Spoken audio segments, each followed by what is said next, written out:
I've read in books that the grapes would be harvested and passed down to boats to be taken to the towns. Yeah, it's true. It's an incredible story, and we did it also because in the past the vineyards from the Cinque Terre started from the sea level until 500 meters on the sea level, and the vineyards close to the sea, the most comfortable way to carry the grapes were by boats. So the harvest was made with the boat. If you do a boat tour of the Cinque Terre, you can still see the little harbors along the coast where the people were used to make the sea harvest.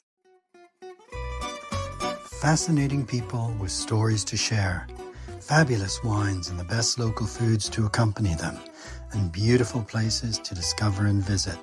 All of this and more on Wine, Food and Travel with me, Marc Millon, on the Italian Wine Podcast.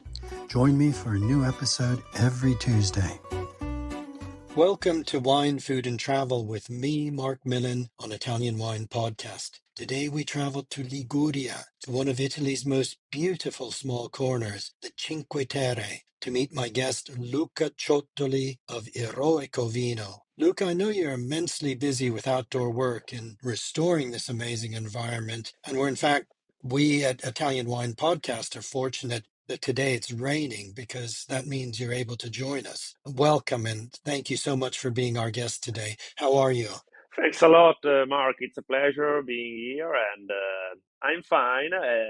It's a really busy period, but usually for a winemaker, winter is a little bit calmer, quieter period. But this winter for me was pretty busy because we are restoring more than 1 hectare of old terraces in Vernazza. And Vernazza and Cinque Terre are really steep places, really steep mountains. And the vineyards are on the terraces. So when I bring the visitors in my vineyard, I joke with them and I told them that Machu Picchu is nothing if you think to the Cinque Terre, because we have dry stone walls everywhere in Cinque Terre. Well, Luca, just in case some of our listeners aren't familiar with Cinque Terre, can you tell us where Cinque Terre is located for those who've never been here and just describe these beautiful 5 villages in this incredible environment? As you say, the village is located on incredibly steep hills and surrounded by these dry stone terraces, walled terraces that have been made over many centuries. Yeah, Cinque Terre are a really unique place. We are an UNESCO heritage due to our amazing landscape. We are in the northwest part of Italy along the coast. It's a really, really thin coast, and there are these steep mountains. And immediately after, there is Mediterranean Sea. We are close to Genoa. Genoa in the past, and also now actually, was the main port of Italy. And so Genoa traded a lot of, in the past, when it was in the medieval time, when it was an independent state, traded a lot of goods from Liguria, our region. One of the main goods was the wine, and the request for the Cinque Terre wine was really, really high because our landscape, our environment is unique because we are really close to the sea and we are on really steep mountains. So this means a lot of wines and not a lot of humidity because when it rains, the rain goes down, so the vineyards are pretty dry, and this create unique wines. So in the past, the request for the Cinque Terre wine was really, really high. And so in the Cinque Terre, there were more than 1,600 hectares of vineyards and olive trees fields. And think that now there are less than 80 hectares of vineyards. So it's a huge, huge difference between now and the past. And the landscape completely changed in the last 70 years because, you know, until the 70s, there were a lot of vineyard yet, and there are some historical pictures of Cinque Terre, which are really impressive. But 70 years ago, after the Second World War in Italy, there was the industrialization, the economic boom, and cultivating the vineyards was really, really hard because we can't use any kind of machine, any kind of industrial work because everything is manual in the Cinque Terre. The only exception is a little train which can reach the vineyard, and it's really important for the harvest. But besides the monorail, we cultivate like 500 years ago, just a really few innovations here in the Cinque Terre. And 70 years ago, nobody cared about the good wine in Italy. Everybody cared about the cheap wine because the way to drink was completely different. In Italy, we were used to drink much, much more than now because wine was something to drink every day. With this request, making wine in Cinque Terre wasn't sustainable because making wine in Cinque Terre is more expensive and 1,600 hectares of vineyard 70 years ago, and now only 80. And these dry stone terraces, the walls, the stone walls that had been made over centuries and maybe 1,000 years or more, going back, as you say, to the Middle Ages when the Republic of Geneva was a major maritime trading with wines from the Cinque Terre. And now that great historic patrimony is in danger of being lost completely. And this is why you are working so hard, why you're able to be with us today, because it's raining, because otherwise you'd be out in the terraces helping to restore them. Now, Luca, I want to know a little bit about you and your family. You're from Cinque Terre. Your family have been working the land for generations. Is that right? yeah, it's right, but the story is a little bit more complicated because actually my great grandfather was a farmer, but also a trader. He traded a lot of wine from Cinque Terre, and so my family in Vernazza, everybody were really, really poor, and also my family. But my great grandfather was able to make my grandfather study. And so my grandfather was the first engineer in Vernazza. And so my grandfather had a good job in the 60s and in the 70s. And he was an engineer, but he loved his town and Cinque Terre. So he kept the vineyard also with his job. So when a lot of people left the land, my grandfather maintained our family vineyard, a pretty small vineyard, but in Cinque Terre, all the vineyards are really small. But our vineyard survived. So the vineyard arrived until my parents, and my dad is a fisherman, and he had a dream. So the dream was serving his fish and his wine in his restaurant. So we have this beautiful restaurant in Sestri Levante, which is close to Vernazza. So my dad and my mom amplified the vineyard to make the wine for the restaurant. And this vineyard arrived to me. And actually, when I was a teenager, I didn't like so much to go to the vineyard because it was heavy. I didn't understand why to go there. Then the things changed. So I did my experience. I took a PhD in digital humanities. So I studied a lot. I did a little bit of a university career. But with COVID and actually a little bit before, I understood that having a vineyard in the Cinque Terre is amazing. So it's hard. It's a really tough challenge, but I work in the most beautiful office possible, And so I took the vineyard, and my dream, I love history, and my dream was bring back a little bit of Cinque Terre history, Cinque Terre cultural heritage. And so I started this project of restoration of old vineyards. Were your family bottling and selling wine before you became involved? Basically only for the restaurant and the people who loves Eroico, so the customers who loves Eroico, but we sell only directly the wine to the customers because the production is really, really small. We produce a little bit more than 3,000 bottles.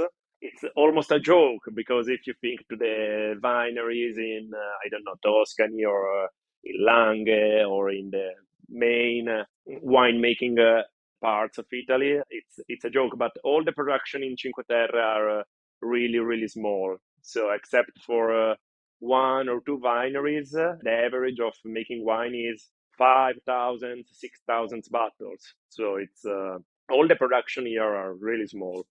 We're really talking about a very, very limited production, but to make those 3,000 bottles, it requires an immense amount of manual labor, as you say, no mechanization except for this trainino that helps Exactly. move tools or grapes at harvest time. You call the winery Eroico Vino, so we're talking about heroic wine. What does heroic wine mean to you? It's a really nice question. Eroico means a particular history, something different, and eroico means heroic. And of course, we don't feel heroes. I mean, we don't feel like Superman. But what we do, it's a brave story. I mean, we don't make wine just for money because it's really expensive here, and making wine just for the money, it will be no sense in the Cinque Terre. So it's something besides the economic aspect. And heroic means for me bring back the past and preserve a unique cultural landscape. And all the Cinque Terre farmers are really, really brave to take care of our land and preserve our history. So it's pretty hard to explain.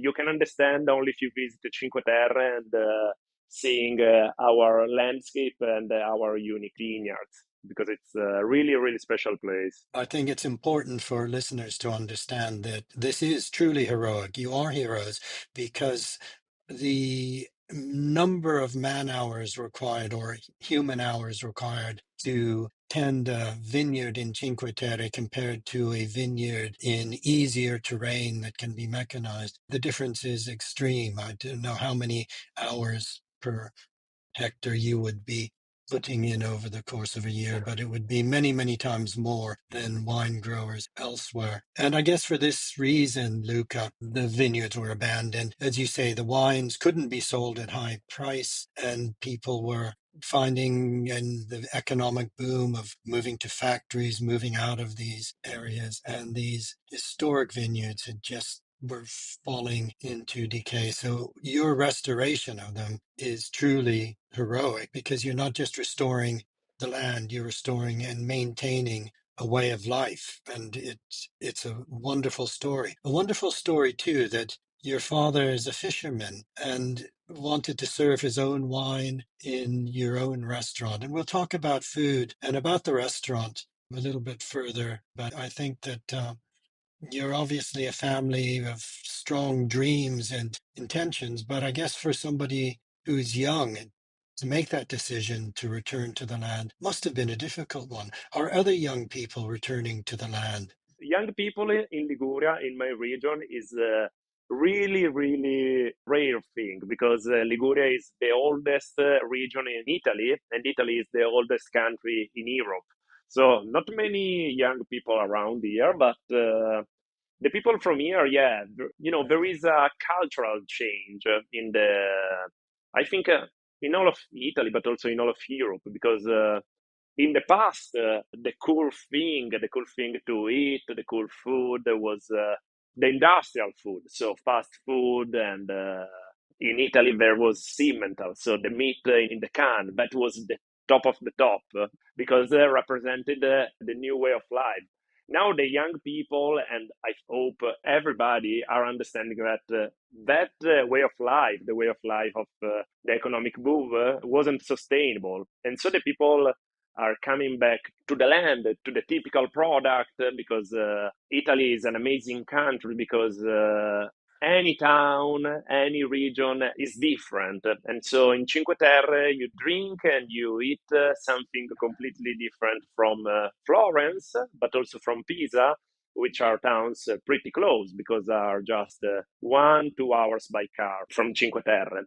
And so, yeah, the people are, and also the young people are coming back to the land. In Cinque Terre, we are 26, 28 producers, and several of us are pretty young, so are less than 35 years. So, yeah, it's nice. We are a good community, I think, and it's really nice facing the same challenges together. Well, tell us about some of those challenges, Luca. You said that if it wasn't raining today, you were having materials delivered, you're restoring this 1 hectare. Materials have to be delivered by helicopter. Tell us a little bit, just give us a brief glimpse into what you're doing. Yeah, the only way to reach the vineyard is by hiking. My vineyard is far 1 kilometer from Vernazza, and Vernazza is on the sea level, while my vineyard is between 120 meters on the sea level and 200 meters. So it's a pretty steep hiking. The trenino, so the monorail, but the trenino can carry maximum 400 kilos, and it's not so large trenino, not a lot of space. So now we are restoring the dry stone walls, and we are creating the new lines for the vineyard. And so we have to carry the supplies on the vineyard. And so the only way is the helicopter. And it's expensive, of course, because the helicopter cost 30 euros per minute. So when the helicopter Wow. arrived, yeah, I always with my watch to look the helicopter, Yeah, to check the yeah. helicopter. Luckily, the helicopter is pretty fast. So in last year, we restored 120 meter square of dry stone walls. Per each meter square, we had to use 1 ton of stone. 1 ton of stones is one helicopter journey. So a lot of work and a lot of money, of course. But the helicopter journey, luckily, is just 1 minute and a half, 2 minutes. So it's pretty fast. But yes, it's the only way. And Sure. I think that's just giving an idea to listeners of the extreme conditions that make the heroic viticulture in the Cinque Terre. The fact that it is so steep that you need to use helicopters and trenini to move things around. I mean, 200-meter climb from Vernazza is a very steep climb. And I imagine if you're carrying tools and equipment, it's really fatiguing. Let's talk about the wine itself, Luca. What grape varieties do you cultivate? we cultivate the typical varieties from Cinque Terre. The main one is Bosco. Bosco is a grape that you can find only in Cinque Terre, and it's used both for the dry wine and for the sweet wine, the famous Chaquetra. Chaquetra is an amazing wine because it's sweet but also salty. Maybe we will talk about that later, but Bosco is the main grape for the Chaquetra. Then we have Albarola, which is another typical grape of Cinque Terre, and Vermentino. All these three grapes are white grapes, because Cinque Terre historically is a place for the white grapes. And now in the restoration, we are planting again Ruzzese, which is an ancient variety of grape. So we are discover again the old vines. And so, yeah, we have these main four different kind of grapes. Okay, and in fact, Vermentino is probably the only one that our listeners may have heard of, which goes beyond outside of Liguria, whereas Bosco, Alberola, and Rossesse, I think, are very typical, just only found in Liguria. Is that Yeah, right? yeah, yeah, yeah, exactly. You can find Albarola in all of Liguria, while Bosco you can find only in Cinque Terre. So it's a really tiny, tiny place because Cinque Terre it's something like 30 kilometers long. So it's a really, really small place, but it's really typical, and it's the best to make Chaquetra, which is the symbol of Cinque Terre winemaking culture.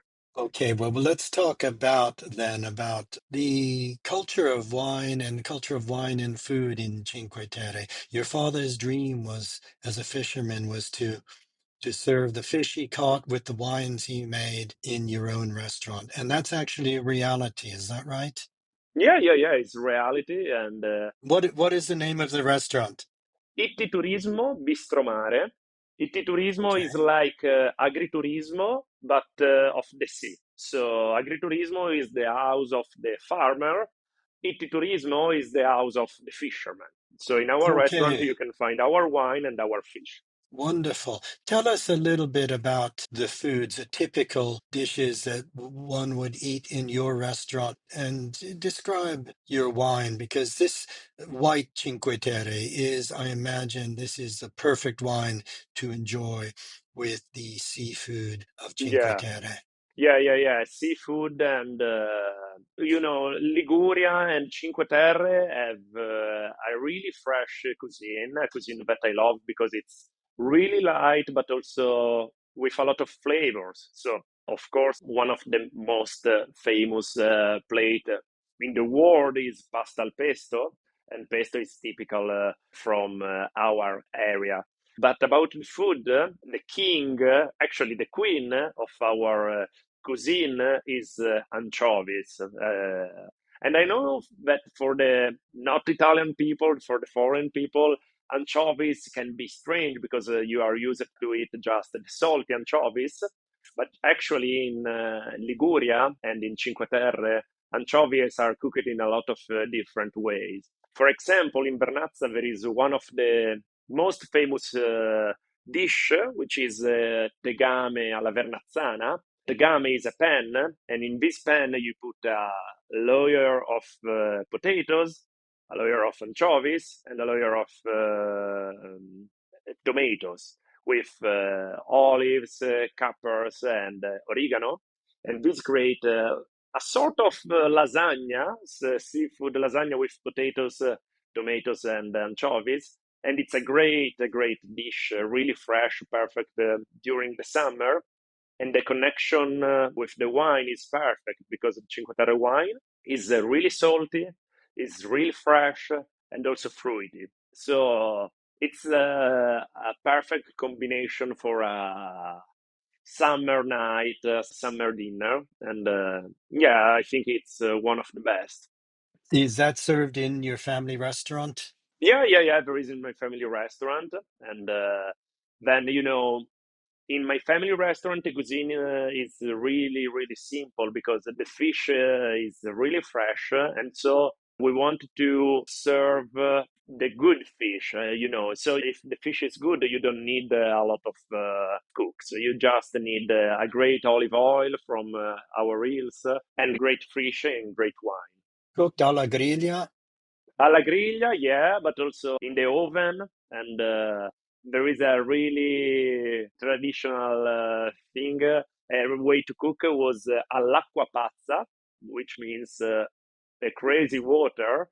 Now we don't do anymore because it's forbidden. But at home we are going on to cook because the way to cook this fish was in the oven. And when my father cooked the fish, he took also a little bit of seawater from the same place, and he used this water to cook the fish in the oven. So this was the crazy water, all'acqua pazza, and it was a really Okay. nice way to make the fish. I've heard of that, but it makes sense the fishermen would cook it in seawater. Just a question about boats and wine. I've read in books, maybe it was in the past, that sometimes the vineyards are so steep that the grapes would be harvested and passed down to boats to be taken to the towns. Was that ever done, or and would your father have remembered that time? Yeah, it's true. It's an incredible story, and we did it also because in the past the vineyards from the Cinque Terre started from the sea level until 400-500 meters on the sea level, and the vineyards close to the sea, maybe far from the towns, the most comfortable way to carry the grapes were by boats. So the harvest was made with the boats, with the fishing boats, and there was also this story is something incredible of the Cinque Terre. If you do a boat tour of the Cinque Terre, you can still see the little harbors along the coast where the people were used to make the sea harvest. And so it's something unique. And 1 year, because our winery is not in Vernazza, but is in Sestri Levante, a town along the coast. So 1 year during the Chaquetra harvest, so the sweet wine harvest, my dad arrived from the sea by his boat, and we carry the grapes from the boat, and it was really really cool. And I had still some video on my Instagram account. It was a really nice way to harvest. Oh, that's a beautiful story. That's a good time now to talk about this unique wine, Chaquetra. Tell us about Chaquetra. Chaquetra, yeah, is unique because, as I told you, making wine in the Cinque Terre is really hard, but making Chaquetra is even more harder because when you harvest, you can decide if you make 3, 4 bottles of wine or making 1 bottle of Chaquetra because Chaquetra is a sweet wine. So we harvest 2 weeks before the dried wine harvest, and we make dry the grapes until November. And so the grapes lost the water, and it remains in the grapes the flavors and the salty. Are they laid out on racks, Luca? Yeah, exactly. On racks, or we also use it the chains, and we attack the grapes to the chains. So in both ways. It's an amazing wine because it's sweet, but also salty and fresh. So, and with a really great body, because sometimes when you drink sweet wines, these sweet wines can be bore a little bit after 1, 2 glasses. But Shakatra you could drink all the night, and it's a great body, and so it's also the food with the shakatra is the combination can be really interesting because shakatra works also just drinking, so just a meditation wine.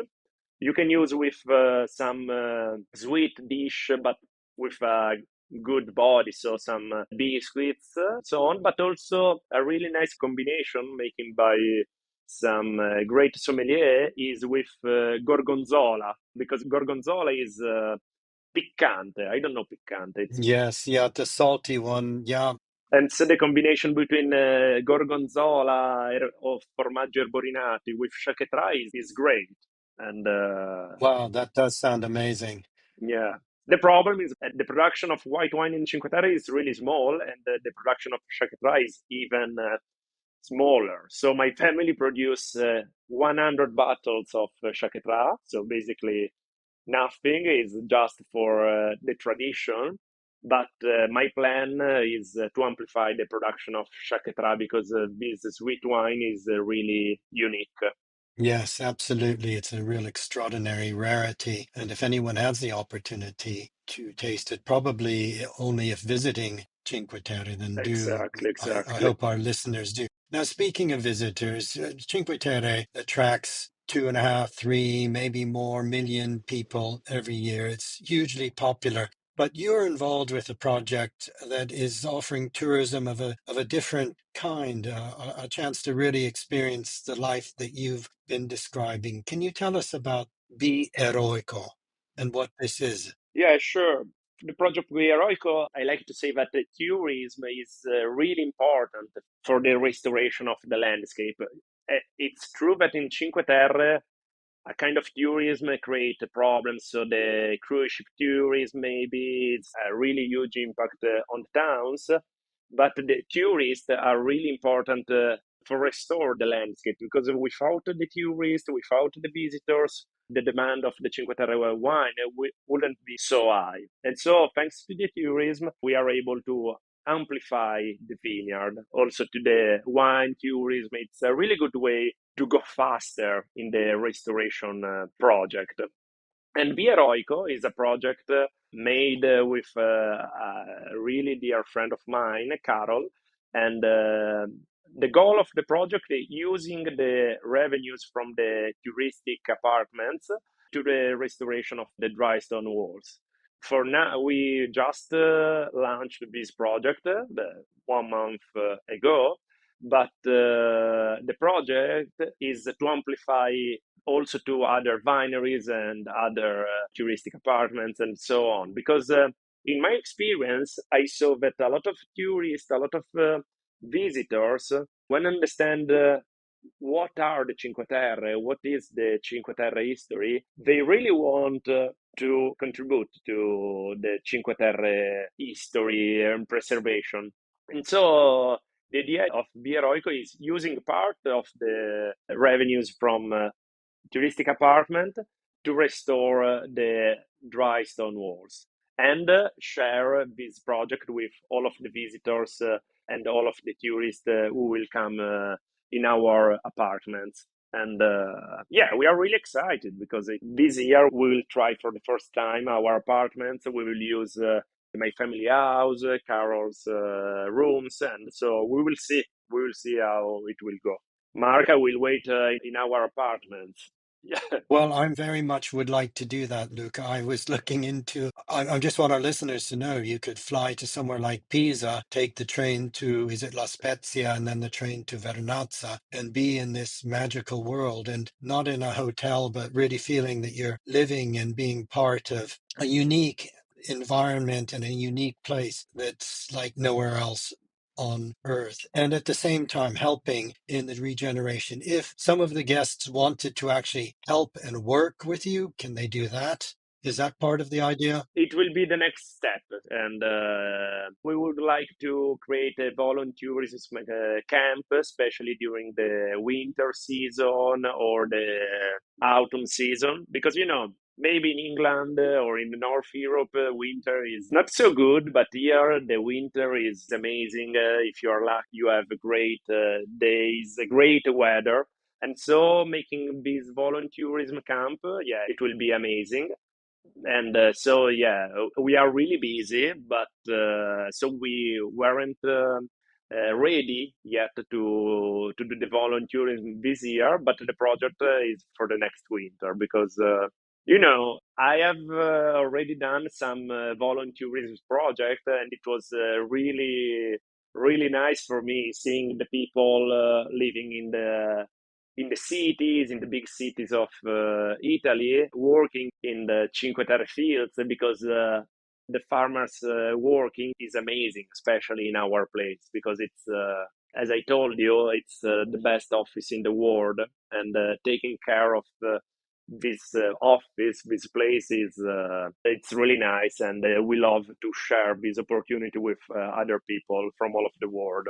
Well, it's a wonderful opportunity. I think it's wonderful what you're doing. It is heroic in every sense. The amount of effort to restore small bits of this huge patrimony of dry stone walls and restore a landscape. But it's more than just wine. It's really about maintaining a way of life and an environment. And I think that for our listeners to have the chance to visit Cinque Terre and experience the way people really live through staying in one of the apartments, through finding your parents' restaurant and trying the real foods, the fish caught fresh from the fishing boats and paired with this wonderful wine, this wine that's dry, but as you say, has a sapidity and a salinity to it that goes perfectly in harmony with the food, is to me one of the best ways to experience wine, food, and place. Luca, I really admire what you're doing. I very much want to visit you, and we'll try to find a way. But I want to thank you for taking the time out from your busy day. Thankfully, it was raining today, so you could join us and share this story because it's an important one. And I hope to meet you soon. Grazie. Grazie mille, Mark. It was really a pleasure talking with you, and I'm really glad that you appreciate Cinque Terre winemaking culture. Really, we look for you. We will wait for you here in the Cinque Terre to drink and eat great wine and food. Wonderful. I can't wait. Non vedo l'ora. Grazie, Luca, e buon lavoro. Grazie, Mark. Grazie mille. We hope today's episode of Wine, Food and Travel with me, Marc Millon, on the Italian Wine Podcast has transported you to somewhere special. Please remember to like, share, and subscribe wherever you get your pods. Likewise, you can visit us at ItalianWinePodcast.com. Until next time, chin chin.